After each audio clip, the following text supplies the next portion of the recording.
चलो तरबूज के बीज तो डाल दिए खेतों में। इस बार गर्मी में सबसे ज्यादा मुनाफा मेरा ही होगा पूरे गांव में। अब घर चलता हूँ आराम करने, खेतों का काम तो हो ही गया।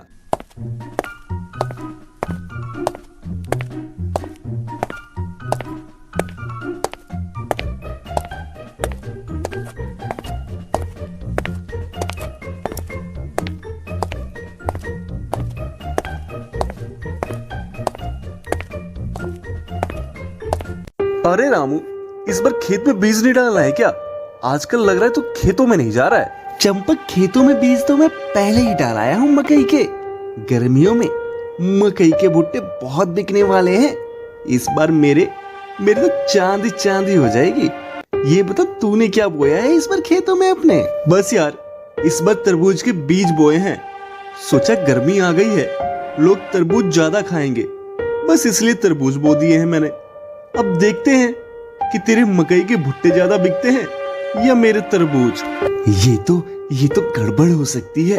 कहीं चंपक के तरबूज ज्यादा बिक गए तो चंपक तो माला माल हो जाएगा। नहीं नहीं नहीं, ऐसा कुछ नहीं करने दूंगा मैं। कुछ ना कुछ तो मुझे अलग करना ही पड़ेगा। क्या रे लक्ष्मी, तू इस बार खेतों में काम करने नहीं जा रही है? मैं भला क्यों जाऊं अब? मेरे पति की मेहनत से पिछली बार हमने अच्छा मुनाफा कमाया था और इस बार भी तरबूज के बीज बोए हैं, तो इस बार का मुनाफा भी डबल समझ। वाह रे वाह लक्ष्मी, तेरी तो चांदी ही चांदी है। ये कहानी है सुंदरपुर गांव की, जहां के किसान एक दूसरे से जलते थे और हर कोई अपना बोलबाला करने के लिए किसी भी हद तक जा सकता था। ऐसी ही एक घटना हुई चंपक के साथ। आइए देखते हैं चंपक की ये पूरी कहानी। तारा, बाबा ने जो बीज दिए थे वो खेतों में बो तो दिया है। अब देखते हैं कि तरबूज आकार में बड़े होते हैं या नहीं। अरे वो तपस्वी है तपस्वी, अगर उन्होंने कहा है तो जरूर ऐसा होगा, देखना आप। देखो तारा, अब तो सब ऊपर वाले के ऊपर छोड़ दिया है। देखते हैं क्या होगा और क्या नहीं, ऊपर वाला ही जाने। अब तो गांव में सब एक दूसरे से जलने वाले हैं।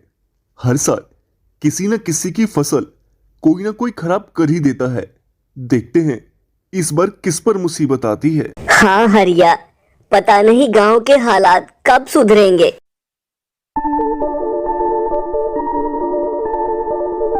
तारा, मैं खेत जा रहा हूं, देखकर आऊं तो खेत में तरबूज हुए कैसे हैं। मुझे तो बहुत बेसब्री से इंतजार है कि बड़े बड़े तरबूज हो जाएं और उसे बाजार में मैं बेचकर अच्छा मुनाफा कमा सकूं। हाँ, अगर हमारे खेत के तरबूज बड़े हुए तो बाजार में बिकने में समय नहीं लगेगा। जाइए देख कर आइए।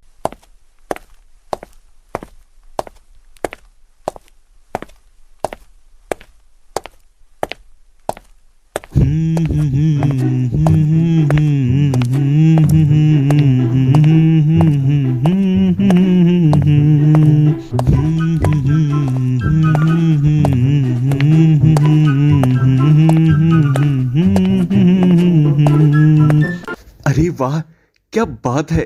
ये तो सच में बहुत ही बड़े आकार के तरबूज लग रहे हैं। कुछ ही दिनों में महज इतने बड़े हो गए हैं मानो अच्छी तरह से तैयार हो गए हों। इस बार बाजार में बस मेरा ही बोलबाला होगा। बहुत बढ़िया बहुत बढ़िया। बस कुछ ही दिन और फिर तो पैसे ही पैसे होंगे मेरे पास।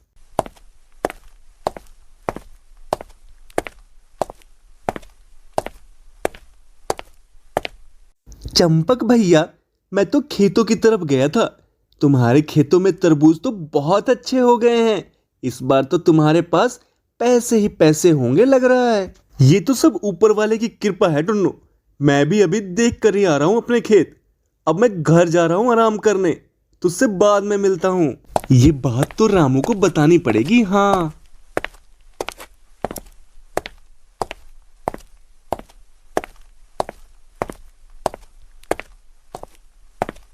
अरे रामू भैया, तुम्हारे खेतों में मकई की खेती तो कुछ खास हुई नहीं।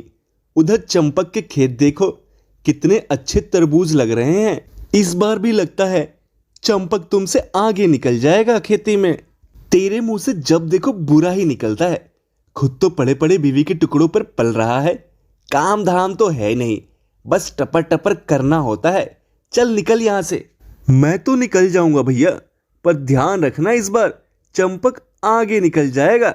चलता हूं। बात तो टुन्नू सही कह रहा है। नहीं नहीं, अगर ऐसा हुआ तो गांव में मेरी नाक कट जाएगी। इस बार गांव में मैंने ढिढोरा पीट दिया है कि इस बार मेरी फसल ज्यादा होगी। ऐसा नहीं हुआ तो नाक ही कट जाएगी मेरी। तो कुछ करना पड़ेगा।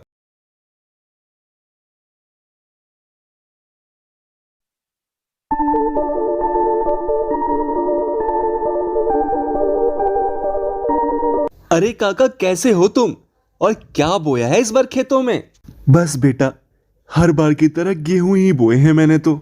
अरे चंपक भाई, तुम्हारे खेत के सारे तरबूज किसी ने खराब कर दिए हैं। ऐसा लगता है मानो जंगली जानवर ने तुम्हारे खेतों में दौड़ लगाई हो। क्या? नहीं नहीं नहीं, ऐसा नहीं हो सकता। ऐसा बिल्कुल भी नहीं हो सकता।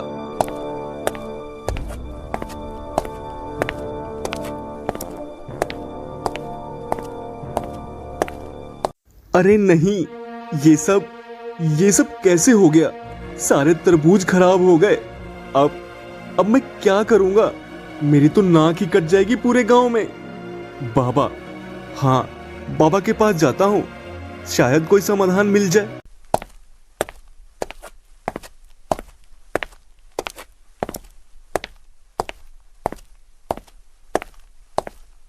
क्या हुआ चंपक, तुम वक्त से पहले आ गए मेरे पास? क्या कोई समस्या है? बाबा, मेरे सारे तरबूज जंगली जानवरों ने रौंद डाले। अब मैं इस बार क्या बेचूंगा और कैसे अपना खर्चा चलाऊंगा बाबा? चंपक, तुम्हारे तरबूज जंगली जानवरों ने नहीं, बल्कि तुम्हारे गांव के ही किसान ने घोड़े दौड़ाकर खराब करवाए हैं। मेरे गांव के किसान ने? पर वो कौन है बाबा जिसने मेरे तरबूज खराब किए हैं?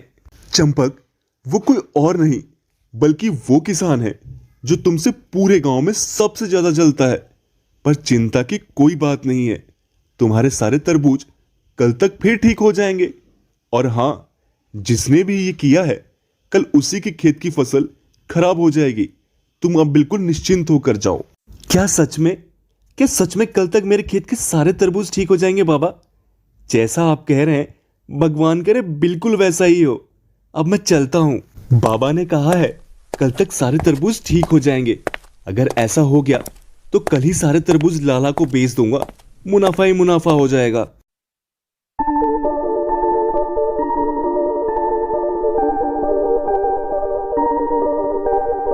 चलकर जरा खेतों में देखूं तो कि तरबूज ठीक हुए हैं या नहीं हुए हैं। बाबा की बातें सच हुई कि नहीं।